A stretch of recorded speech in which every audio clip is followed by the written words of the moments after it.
Video शुरू होने से पहले मैं अपने जो व्यूअर्स हैं मैं उनको कुछ बात बताना चाहूँगी इसके बारे में, क्रेडिट कार्ड्स के बारे में।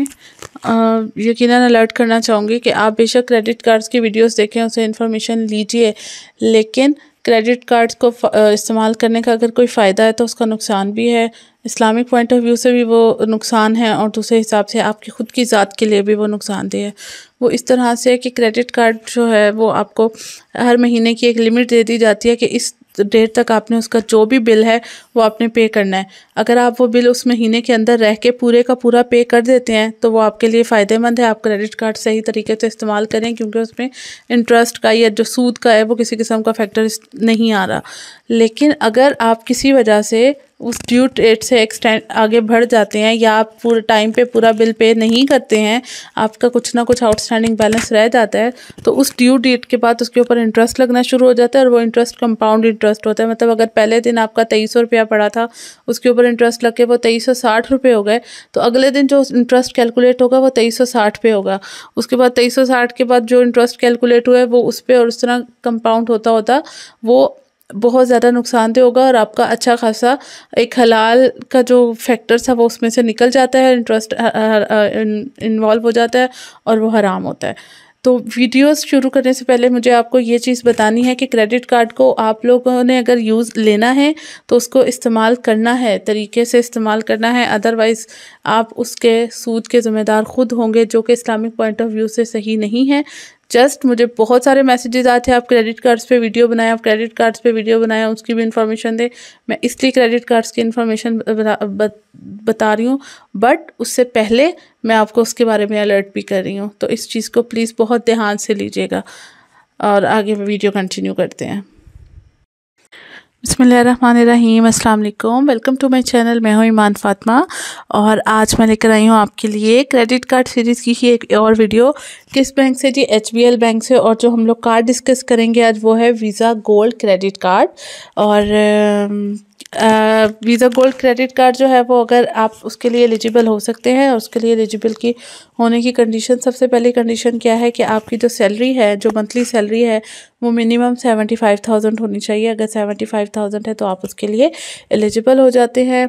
अगर हम लोग इसमें एज की बात करें तो बीइंग सैलरीड पर्सन, जैसा कि आपको पता है कि आप 60 ईयर्स में जो है वो रिटायर हो जाते हैं, तो इस वजह से उन्होंने जो मैक्सिमम कैप लिमिट रखी है वो 60 रखी है और कम से कम जो लिमिट है वो 21 ईयर्स है।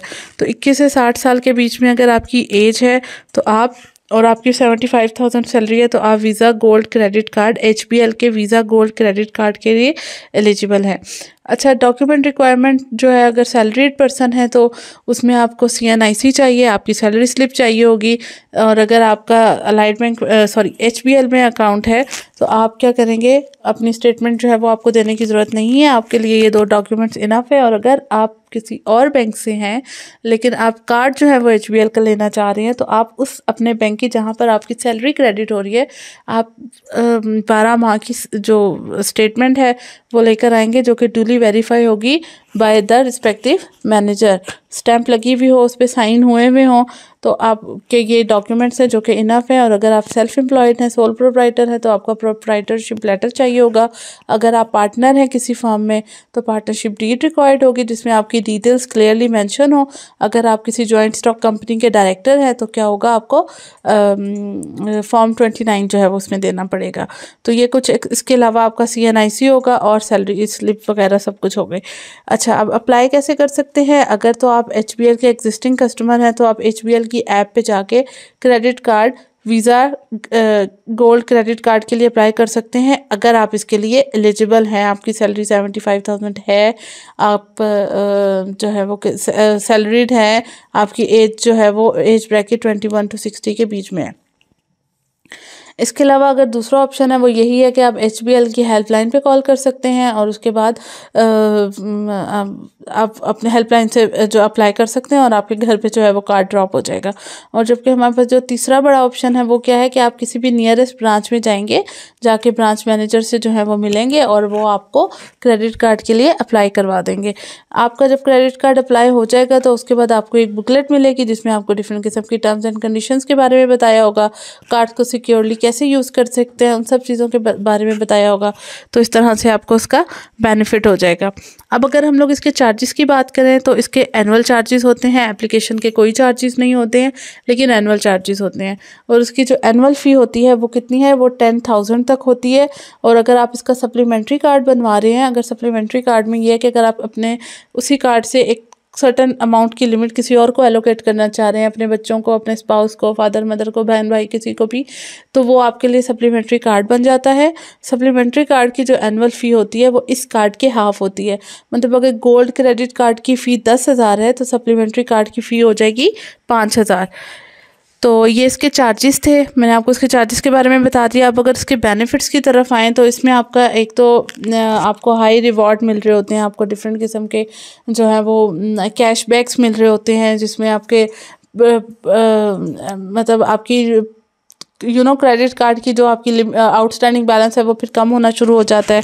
इसके अलावा आपको वीज़ा के प्रिविलेजेस मिलते हैं, आप कहीं भी बहुत सी जगहों पे जाके बुकिंग्स करा सकते हैं, उस पर आपको एक मेजर डिस्काउंट्स मिल जाते हैं। इसके अलावा इंटरनेशनल लाउंजेस में एक्सेस भी मिल रही होती है, डील्स एंड डिस्काउंट मिल रहे होते हैं, कार्ड मैनेज कर सकते हैं आप अपनी मर्ज़ी से, लिमिट को बढ़ा सकते हैं, कम कर सकते हैं, ऑनलाइन सर्विस ऑन कर सकते हैं, रोक सकते हैं, कॉमर्स वगैरह, ई कॉमर्स सब चीज़ों को आप एक्सेस कर सकते हैं।